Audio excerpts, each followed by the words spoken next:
Thanks for tuning into another Dolphins podcast, and happy Victory Monday to all who celebrate. After nearly 64 minutes of football, the New York Jets have once again been eliminated from playoff contention. Josh, it wasn't easy, but Miami got it done with a 32-26 win over New York.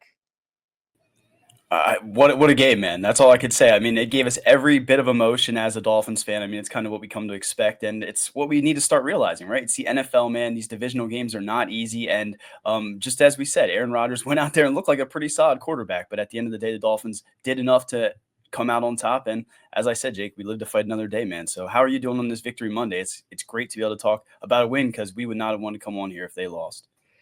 All the emotions watching this game, man. You're laughing, you're crying. Aaron Rodgers is scoring on every single possession up into the fourth quarter. You wonder if he had some sort of home field advantage in Miami. 41 years old, he went down in there, the body feeling good with the warm weather. I'm not entirely sure, man. But God, back and forth, what a game for the Miami Dolphins. Josh, I'm just gonna throw the spotlight on you. Do you know who leads the NFL in completion percentage this season? It's got to be Tua, right? Was that you trying to set me up for that? Yeah, of course it's Tua. And we keep seeing the graphic. I think he's on pace to break Drew Brees' record, right? I'm not sure I have the number in my head, but we know he missed 4 games. But what Tua's done since he's come back has been absolutely impressive as all hell. So that's one of those questions, Jake, I didn't know because obviously it's Tua. And despite what some people think, I'm still, one of those diehard simp fans that, just love to watch him go out there and carve up a team, even if it is the Jets without Sauce Gardner. Tua in 7 games since coming back from injury, 1,973 passing yards, 15 touchdowns, 1 interception, a quarterback rating of 109.8. His 74.5% completion percentage is best in the NFL. Josh, who has the best completion percentage of any quarterback in the last 3 years? See, this one I don't know, but I'm going to say it's Tua. You can tell me it's Tua? Since Mike McDaniel has taken over in Miami, Tua Tagovailoa has a 69% completion percentage. Very nice. The best of any quarterback in the last 3 years. Josh, let me ask you this one. Who has the best career completion percentage in the NFL? You're going to tell me it's Tua again? Yeah, man. His 68% completion percentage is above Drew Brees, man. What a stellar performance from Miami's quarterback. And what made me so frustrated about this performance, above all else, man, it wasn't easy. This felt like an old-fashioned Dolphins game because for the entire first half, it felt like they were settling for the sad field goals. And you had the team, chuckling, feeling good on the sideline. There were even some plays where I think the Dolphins were trying to get the Jets to bounce off sides, and you saw Tua kind of go up to the line and say, we almost got you, that type of thing. And there were times, man, where I was ready to lose my mind because for a team at 5-7, your playoff hopes are on the line to kind of, I don't want to say they didn't care about winning because they did, but they were not scared of losing this game whatsoever. And that's why it went to overtime. And I think that was such a queasy experience, man. And so I had some massive gripes with the offense. I thought it got way too cute at times. Maybe going for a no-look pass on 2nd and 10 at one point wasn't great. But overall, man, I wanted to start with the Tua stats because he has just been flat out incredible. And he was a big reason, probably the biggest reason why the Dolphins were able to win. Yeah, man. And this is his third 300-yard passing game, I believe, in a row, correct? Consecutive in franchise history. I think only Dan Marino has done that. And what we've seen out too, again, like you've said, he's just been an entirely different player. But I also, Jake, at times, was thinking, why are they showing Tua smiling on the sideline with Jalen Waddle as they're getting ready to go down, what was it, 6 or whatever it was? I mean, that might just be the old head of me, but that did rub me a little bit the wrong way seeing that. But joke's on us, right? Tua got the last laugh and he went out there and based on all accounts, he was the guy that, told this team to step up, got a little bit of that dog, that bark in the huddle at the end of the game, and, really elevated this team as we, want to see him do on the field, not only out there, but in the huddle. So whatever it was the perfect storm, and somehow the Dolphins managed to pull this one out. I had to laugh because you look at the little ticker that shows like the probability, and it's just like a roller coaster, man, all over the map. And at one point, I think the Jets had an 80% chance to win. That's probably when they went up there at the end, but you can't get to a Tagovailoa less, a minute on the clock. I mean, that's just what we're going to start saying at this point because with the game on the line, man, he went down there, he scored a touchdown, hit Hill, and followed it up with Waddle, same play. I mean, I don't know, man. It was an impressive performance from Tua Tagovailoa as much as, everyone wants to try to diminish it, I guess. And there were some massive bumps in the road. Just off the top of my head, man, I thought it was so weird that you bring in Jeff Wilson for one drive. He has a reception. He has a run to move the sticks. That was just this is the one thing for the rest of the game I was watching. Like, we're going to see Jeff Wilson again, right? Why aren't we seeing Jeff Wilson again, right? Because the interior rushing attack, man, has just looked like an absolute struggle for this team. And it was a major concern. Raheem Mostert, I don't know if it was a surprise because he was limited throughout the week with a lingering hip injury, but he does not go. And man, the Miami Dolphins just cannot run the ball up the middle. I think there's a couple different things that go into this, but it was just so frustrating to see that it seemed like every first down for a while it was still, we're going to try to run it right up the gut with Achane, and it just wasn't working. Yeah, and I was upset. I thought we were going to see a lot more Jeff Wilson, and then you start to see that sprinkled in, and you're like, okay, this is what we want, that hard-nosed, runner between the tackles. And like you said, man, I don't know what was going on with personnel. A little bit of it seemed like Jonnu Smith was kind of taken out of the game at certain points, right? He kind of had to get in Mike McDaniel's face to even get some reps. So Mike McDaniel, definitely some questionable personnel decisions, maybe some questionable play calls throughout the game. But again, they found a way when it mattered most to overcome it. But definitely not a perfect performance by any stretch of the imagination. And I mean, again, this was a 3-win team, man, and the Dolphins barely got out of this one. Javon Achane, 14 carries for 24 yards, a long of 7. He did have a rushing touchdown. Also, he caught 6 of 7 receptions or targets, for another 45 yards. And Josh, just speaking about those questionable coaching decisions, they really loved this screen pass to Devon Achane where he'd try to bounce outside of like it was a swing pass and cut right back inside. And man, we both write about this team for the Finsider. I wrote a story over the weekend about how Devon Achane was preparing for a stout Jets defense. Like, there's no ignoring that this is a good Jets defense. Achane was actually bottled up to like 3 yards per carry the one time he was available last year. First thing he said, it starts with the defensive line. They are a great team. The screen worked the first time. Cool. I think the screen worked the second time. The third time that you are going at Jets defensive captain Quinnen Williams, he has the big C on his chest. They have no Sauce Gardner. Their secondary is looking a little weak. I was just a little concerned to see that happening 3 times in a row. And then you have the third time where Achane gets blown up. It's just, there were some scenarios where there are guys going in motion that have nothing to do with the play. It just seemed like Mike McDaniel needed to really chill out sometime.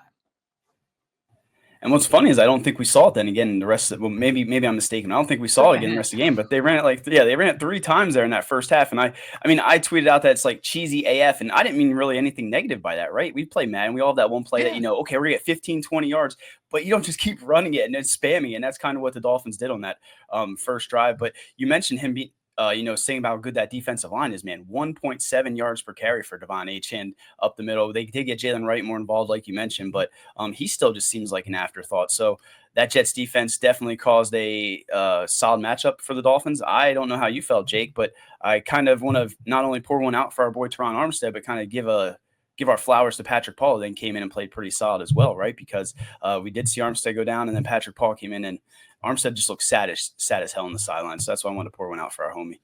Yeah, so Teron Armstead hasn't practiced since week 10. He's been dealing with the knee injury, Josh. I remember going back to last year, I think we wrote a story because the first time he practiced that season was the Eagles game. Going into that, it was gearing up for that.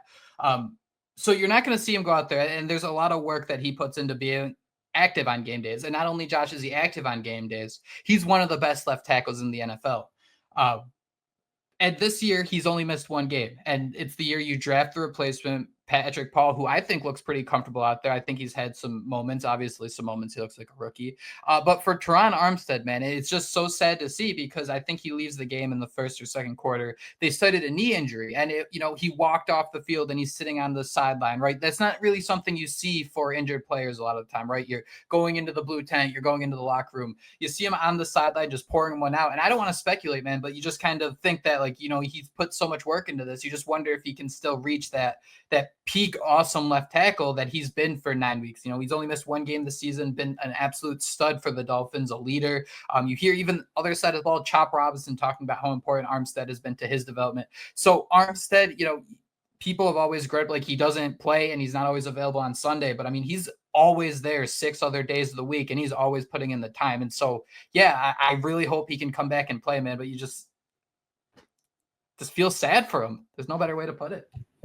Yeah, and I think it was the first thing I saw when I got on Blue Sky or was Twitter. One of those, you see just that picture of him on the sideline, and you just like, it just rips your heart out, because I think he was even discussing potentially, retiring at some point. So to just think, how much he's tried to get out there, battled his ass off, and became that important, difference maker on that offensive line. He's made everybody better, like you mentioned. Chop Roberts on the other side as well. But again, Patrick Paul came out with that face mask, and it didn't look like they really lost a step. So again, I'm not an offensive lineman. We have our own guy for that, right? Eric does the offensive line stuff, but we will continue to watch what Patrick Paul becomes, because it looked like, at least in this small sample size, that he at least belonged out there. And that's more than you can say for some of those other offensive linemen that Chris Grier drafted in the past.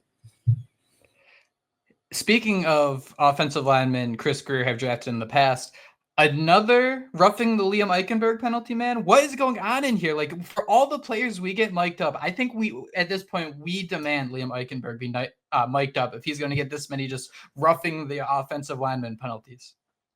Yeah, we want him mic'd up, and I think you said you even want a book written about the Pelosi. The Pelosi. So yeah, we need that inject in our veins, because I mean, whatever he says, I mean, that guy was the defensive lineman was very pissed off at him. But dude, just watching this game, like, it was just so frustrating, because this isn't a game. Like, before the game, we were talking like, this is an opportunity for the Dolphins to play a statement game. Breece Hall is inactive, and all of a sudden you have Aaron Rodgers go for 300 yards for the first time since 2021, man. 2021 against the Chicago Bears, I believe it was the last time he goes for 300 yards. But I really think that for the struggles the defense had, I want to get your thoughts on how the Miami Dolphins offense really operated in the first half, because I just look at the play-by-play, man, and in the first half, you just have, let me see here. Sorry to put myself on the spot here. 4th and goal at the 1 from the Jets 21. Sorry, 4th and 1 from the Jets 21, Jason Sanders 39-yard field goal. After that, 4th and 4 from the Jets 6, Jason Sanders 24-yard field goal. After that, Jason Sanders 57-yard field goal. Good, and that was as time expired to give Miami a 15-13 lead at half. Jason Sanders, AFC Special Teams Player of the Month for November. Much deserved. No hate on him whatsoever, man. But when you have 4th and 1 twice in the first half of a game with your playoff hopes on the line, when you're in a tight game against a division rival, against a team that's without some of their top players, I don't want to settle for sad field goals. I don't want to be a hater. Jason Sanders was awesome, but I know how sad field goals end when the clock's at 0. Yeah, and I mean, at first we were queasy as heck, right? Didn't he mix the extra point early on? And we're like, oh God, no, not this Jason Sanders. But yeah, he was money, but you're right, man. I mean, like, maybe they realized, or maybe they came into this with you only need to score X amount of points. This is the Jets, we're going to go in there.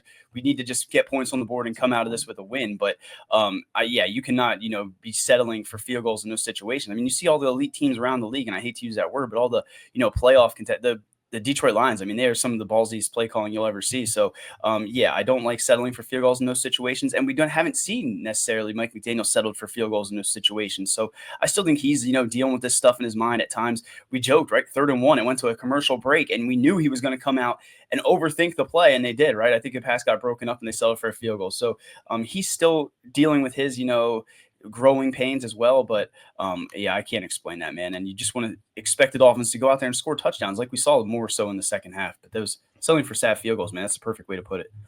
Speaking of second half touchdowns, man, that drive in overtime. I even tweeted, man, right before this drive started, I tweeted out, can we please just line up, run 8 plays, and score a touchdown? Because that was the issue. It wasn't that the Dolphins were playing poorly. It was just like they were trying to get so cute sometimes, and you get an illegal formation, you get a false start. You just wanted them to line up. Tua had time in the pocket. The pressure wasn't really getting to him. Line up, find the open receiver. Like, it was so weird. Jonnu Smith is targeted once, and it's on a play where Tua's not even looking at him. The first pass of overtime, you can tell that Tua's locked in because it's an incomplete pass. Not that he just threw it at a player who was covered. Everyone was covered. He rolled out to the left. He threw it out of bounds. Composed. It was absolutely awesome. And then the next 2 plays were almost identical. And we talk about, maybe going back to the one too many times with the Devon Achane screens. It kind of felt like that's what the Dolphins did with Jonnu Smith for 20 yards. And then my favorite play of the game was Jonnu Smith, the 14-yard reception, Josh, just because he got up and started just screaming. He was just looking off into space and just screamed. took another breath in, and screamed. And that's just how I felt to be a Dolphins fan watching this entire game. And then obviously you had to mix it up, go to Devon Achane, Tyreek Hill got involved before Jonnu Smith, the touchdown reception. Man, just a clean drive from this Dolphins offense that had me ripping my hair out, because there's no reason you should have scored 6 points in the first quarter. There's no reason you should have been held out in the third quarter. You just got to line up and play ball, and it shouldn't be this complicated when the idea of we lose and the playoffs are out of our mind is lingering. Like it's just so weird. Yeah, there was no urgency, I guess. And you wonder what took him so long also to get Jonnu Smith involved. I know that Tua Tagovailoa kind of said it was someone him, but it sounded like in overtime, he basically went to Mike McDaniel from what Tua said. I didn't get to hear Mike McDaniel's words on it, but it sounded like Jonnu Smith said, get me more involved. And to see him kind of take over that overtime, I mean, that is what he can do to this offense. And it's just impressive. And I have to tip your hat to Tyreek Hill as well, right? And Jalen Waddle. I mean, those were Jalen Waddle. I mean, you kept saying he was going to have that game again, and he did, didn't he? He went out there and caught 9 of 12 targets, 99 yards, and then Tyreek Hill 10 catches on 14 targets, 115 yards, and that touchdown. I believe that was only was it a second 100 yard? I might have third 100 yard game. Either way, not as many 100 yard games that we would have liked this year, but those guys came up big in the game, and we needed it. So spinning out of control here with the whole offense. What'd you think of Tyreek Hill scores the touchdown? What'd you think of them coming back and running the same exact play with Waddle? Like, that's just the theme of this show, is that Mike McDaniel maybe had he was playing Madden as like a 12-year-old, just running the same 4 plays. Like, this one works, this one doesn't work. It was so weird. Yeah, and it's almost like Tua. I mean, that's what Tua does, right? He can process that. You probably saw that day, man. He knew those outs were open, but I think he even said afterwards, we went to our best player for the touchdown, and then we came back to our other best player for the 2-point conversion. And it was just funny. It was just copy and paste, same throw, same route. It was just it was nice to see the Dolphins, spam that Madden style and to see it work. I mean, and to see Tua Tagovailoa take the game over, right? I mean, I know a lot of people are looking at this one and, you can see his passing chart, and all year long they're taking away the deep ball. I mean, it's all a compacted thing, but, the hate that he receives, I don't think there's things that he's going to ever be able to do to change some of those haters' minds, but I don't care how it gets done. If you're going to have to throw screens and things like that behind the line of scrimmage, those, 10, 15-yard intermediate balls, whatever it is, Tua Tagovailoa played out of his mind, honestly, since he's returned. But this one, he really took, grabbed this one by the balls and took it over when we needed him to, with our season lingering, hanging in the wits. One other guy on offense that needs some flowers, Malik Washington, man. He was only targeted once, but on special teams, realize why that the Dolphins kept putting him back there. He had the fumble last week against the Packers, but came right back, had nearly a 50-yard return. He trucked over a kicker, literally everything you want from a kick returner, man. It was a great sight to see. Yeah, and I mean, I don't want to hate on Braxton Barris, but I thought about it yesterday. I was like, have we ever seen him take take the game? Like he was the safest guy ever. He was never going to fumble, but yeah, Malik Washington, man, he looked like he would. Like, he took a step and then he's like, I'm just gonna go right through this kicker. So yeah, man, we needed that bad, and that was, I'm gonna say that's what saved Danny Crossman's, lifeline here. But yeah, man, Malik Washington really stepped up, and hopefully he becomes more a part of that offense, right? That one target. Odell Beckham only had one target as well, one catch. I mean, what's going on with that, man? It's funny, dude, because you even mentioned Jalen Wright got more involved, 2 carries, just the way this offense was. No, dude, but he was out there. You see him going in motion in all these plays, and you see him being involved for 2. Just the way the Miami Dolphins operate. It's like we're gonna have Alec Ingold run this way and then have Devon Achane run behind nobody the other way. It just seemed like the Miami Dolphins are the much more talented team in these games. You don't need to have these feeling out sessions and then get into these awkward, we can't make it on 4th and 1. I think that's such a killer. And I do wonder, man, Aaron Brewer is awesome. I am not hating on Aaron Brewer. Is this kind of maybe the downside of having someone who's so small there at center? Obviously, you want to try to burrow in behind the guards there, and having a couple better guards might help. But I do wonder if you just don't have that push from center. You have someone a lot smaller because he fits the scheme so well, being able to roll out, being able to hit the second level. But maybe you can't get that inch when you need it on 4th down. I don't know. No, that's a good point. And then you got Brewer, who's, like you said, a little bit undersized. And then you got Liam Eichenberg on one side and, not the best. So that could definitely be have something to do with it. What do you think about the defense, Jake? I mean, I feel like Zach Sealer I was going to say late in that game, I think Zach Sealer just, kind of took things over. The whole defense kind of stepped up when they needed to. But, man, for most of that game, it was just they look like Swiss cheese. Again, 35 games, I think it's been since Aaron Rodgers had a 300-yard performance. And of course, that's so Dolphins had to be this one. What a sad performance, man. Zach Sealer, 2 sacks. He leads the team with 6. Jordan Brooks, another sack. Jordan Brooks missed a sack on 41-year-old Aaron Rodgers, came back, finished the play, and was celebrating when the Dolphins were losing. Another player, Aaron Rodgers, broke out of another sack at 41 years old. These are the scenarios, man, that has me just ripping out my hair as a Dolphins fan, because there are a lot better quarterbacks. Next week, the Miami Dolphins are going to face a lot better quarterback. And if you can't bring down 41-year-old Aaron Rodgers, you are horrified. You are absolutely horrified of what's going to happen against a team like the Houston Texans. You have hope that things can get better, but it was a step up from the Thanksgiving loss, the Packers, where you had 23 missed tackles. But Miami continues to be one of the worst teams when it comes to missing tackles. I think some of that goes to, all right, Calais Campbell's a little old. Maybe he's very old and he's still awesome. Sorry, I didn't mean it like that. But what I meant is he's going to overextend sometimes and he's going to go for it. And sometimes he's going to miss, but that's his only opportunity. So it's going to be a missed tackle. But if it's either going to be a missed tackle or not be involved in the play at all, if that makes sense. So I know some of that stuff has to do with it, man, but you're just let down. You see Javon Holland just kind of miss an interception. You just don't see these emerging stars or these guys taking over on defense. You just see a lot of guys looking a little helpless and hoping the game doesn't come towards them.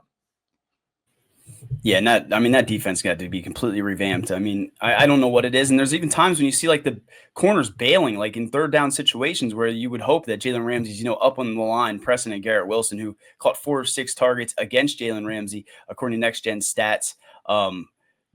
He allowed the most receiving yards allowed by Ramsey as a nearest defender since 2017, which is 97 yards. So we saw Jalen Ramsey give some big plays a little bit, but I think a lot of that might have been, making him force him to stay off and, play back. But I don't know, man. That's, I'm not Anthony Weaver or anything like that, but this defense looked dismal at times. And I just don't know, you could hope for Bradley Chubb to come back. That might help get the pressure there a little bit quicker. But it looks like based on Next Gen Stats, again, Aaron Rodgers was pressured on 14 of 42 dropbacks. It was his highest pressure rate, quickest pressure rate under 2.5 seconds, and he completed 19 of 23 of those attempts. So I'm trying to be a nerd here and throw out some analytics, but basically the Dolphins were able to get the pressure there. It just Aaron Rodgers got the ball way too fast, and the secondary just couldn't wrap up and do things like that. So yeah, man, you're playing CJ Stroud coming off a bye. That Texans offense, you're not going to get away with some of the mistakes you did against the Jets.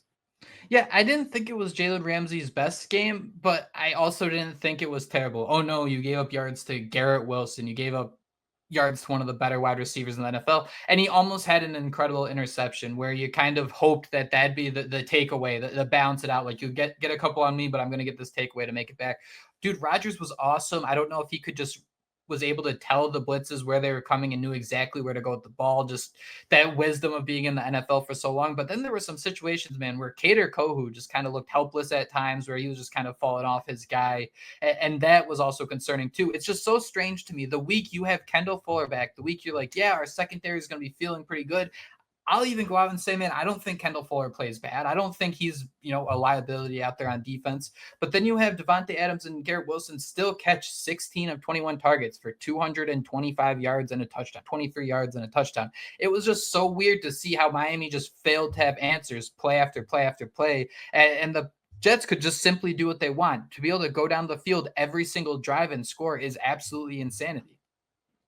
Until the fourth quarter, of course. And like you mentioned, it was with Breece Hall, right? I mean, without Breece Hall, and then we kind of said Braylon Allen can run hard, but I mean, there was that 1 4th down. I think he just like bulldozed through somebody. So I don't know, man. The Jets had some playmakers on the outside. They obviously made this a game, and at some point, man, we were definitely back on the ropes. But the Dolphins managed to claw their way out and do enough. But yeah, man, I don't know. This defense definitely is revamped, and they need to step up, because this isn't gonna.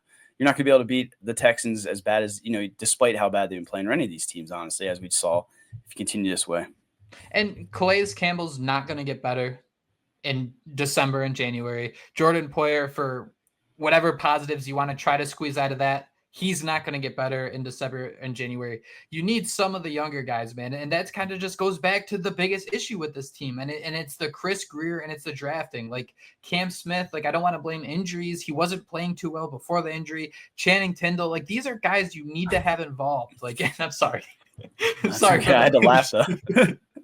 But like you need these guys involved. Like we thought there was depth at linebacker. That's doesn't exist. Zach Sealer leading the team in sacks. Man, you just need other players to be answers, and it just hasn't been the case. Jordan Brooks, I think, was solid, but man, you can't let 40. You can't be a middle linebacker of an NFL defense. Don't get me wrong. He came back, and on the same play, he did come back and get the sack.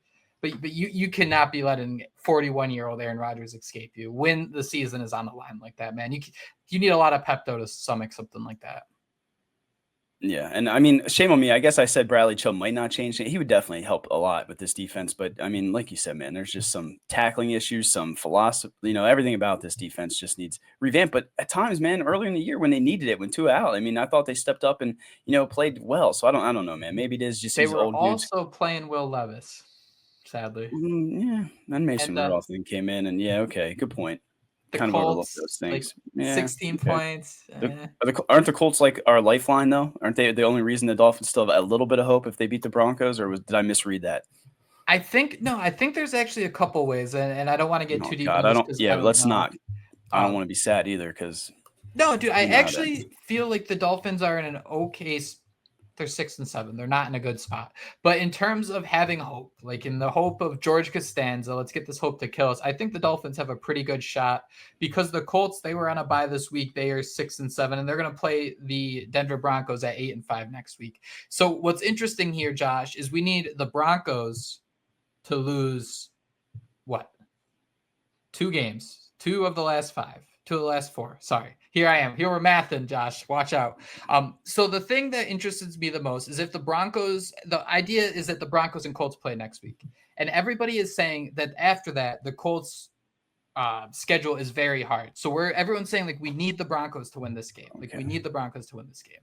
However, dude, when I look at a team that's 6-7, like the Dolphins, I'm never going to say your schedule is going to be easy. And when I look at the Colts, having games against both Tennessee and Jacksonville, 2 divisional games against 2 other very, very wacky teams, I would not say those are guaranteed wins for the Colts whatsoever. So in reality, man, I do think famous last words, this is easily going to blow up in my face. I kind of think I want the Colts to beat the Broncos because I think I could see the Colts losing in other ways as the pressure of like must-win games throughout the season. Like just like the Dolphins, man, I think the Dolphins should not be guaranteed to win against the Browns, guaranteed to win against the Jets. Like this is a team that has some major, major issues.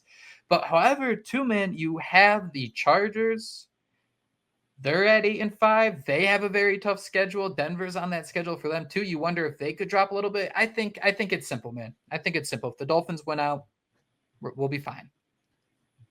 Now, last question, and you don't have to be put on the spot here, but is this the big game this week? I mean, I feel like the Texans coming off a bye. I think before the year that was probably one of those AFC favorites. Is this that game that's really stepping out where if we can beat the Texans this week, then you're going to start feeling that 7-7 and all the real hope in the hunt, or is it going to be that Niners game? The Jets, though, now even scare me at the end, right? I mean, like you said it best, man. Jameis Winston should not be taken lightly, and the Browns, we should not be taking Aaron Rodgers at his age lightly. None of these games are going to be easy. So I don't know why I put you on the spot there. The Texans game is the hardest. For sure. For sure, the Texans is the hardest. They're the only game above 500. San Fran, I think, is also 6-7. They actually looked really good against a Bears team that is very hopeless, I think, after they fired Eberflus. But God, like I could see it, man. We saw Miami go to Los Angeles and beat the Rams 23-15, a team that just scored 44 points against the Buffalo Bills. So like we've seen the Dolphins beat good teams, and that's kind of better teams. I know there's still the whole team, but I could still see that you beat Houston, man, and then you just fall to Cleveland, and then that's the season or something, and you get just a bunch of sad faces on a cold sideline. Like that's a Dolphins fan. Yeah, and that's what we're preparing ourselves for. But I mean, it does feel so good though, pulling this out right against the Jets, and we would have just been here, just like so sad, man, if they would have found a way. Which it looked like at times, like again, they were going to find a way. And you see Stephen Ross on the sideline, like he was into that game. Like I don't know that anybody is truly on the hot seat in this situation, but coming out on top of the Jets feels good, man. Victory Monday. Never say no to a victory Monday. The Dolphins won When we're talking about this game in the offseason, that's all we're going to think about. It's not, ifs, ands, or buts. It's the fact that the Dolphins won. And hopefully they can build on this. And most importantly, because of the win, build some momentum, hopefully keep these playoff hopes alive. Tua Tagovailoa one last time in the last 7 games since returning from his concussion. 1,973 passing yards, 15 touchdowns, 1 interception, a quarterback rating of 110. On top of that, the Dolphins are averaging about 28 points. Hey, right there, that's what you need. That's a recipe for the playoffs. But that is it. That is all we have on today's episode of Another Dolphins podcast. We hope everyone goes out and has an awesome Victory Monday. We will be back throughout the week as we start preparing for the Houston Texans. But until then, fins up. Fins up.